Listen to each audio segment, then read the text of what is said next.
برونی کرنا خاچه خملاندنا دارا ججنه و بنیازن آشتیه باورمندن خريستيانين عفرين كل شهبة در بدرن ججنا كريسمس آنگورو جادايك بونا حضرت مسيح بيروز کرن. دی پیروزباهی دا کل دیرا شوان قنج یا انجیلی پیک هات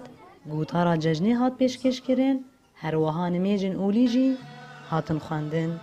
عیسی مسیح هات دنیای او جبو آشتیه هات جبو شاهیه هات او زاروکی و چوک هات دنیای و هات دجی که دل نزمی بر نزم بی دناف مادا حاضر بی هاو زاروکا هات جبو شاهیه پیده همو مروبا و ارمان جا ما و دا خوزه و دل ما گو اف ملاتو گی شابه به و ام دخوزن ام وگرن عفرینا خوا دی ساروش کواره ام بهافرا آنو دی دیره خوی دی عفرین ام شابه بمنو او جی او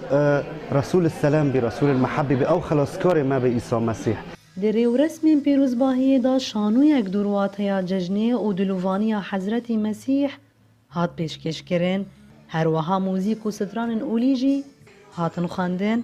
و باورمندان بدلکی خوش تفلی قولن کورالی بون دورا دیارین کریسمس جی هاتن بلاف کرن هم باورمندان امید و مرازن خواه به مرا پارفه کرن. تم سوال عجارو ادخوزم وقتی به خدای آنو ببیسه دنگ ما و ببیسه نمی ما ام وگرن عفرینی خو وگرن ولاتی خو و خدای اکید ما تعویض که سر و سوالنه ام در کاتنا. والمية من حصل ام شو خدي سلام وخدي اوشتي وري السرفي عرضيجي واوشتي خدي ما اوشتي بيدي عرضي سوريجي وام بفتلن جي ووريخو وكبر ويدو يسوع هوت معناه ما خلاص كي فام جي اجتماع بينا وام جي هوتنا ام ترانيم ديك ما مسرحيه قدمون معناه نبي خدي ام نيمت بس وليدو ام بفتلن عفرين لانه ام دخوزن هارن عفرين ام دخوزن هارن كنيسه خو.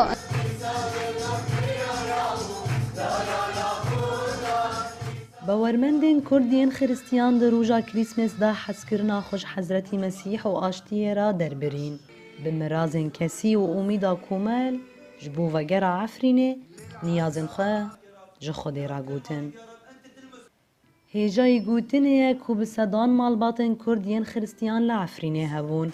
کوب دستانینا ترکیه را مینا حمو گل عفرینه و ازیدین و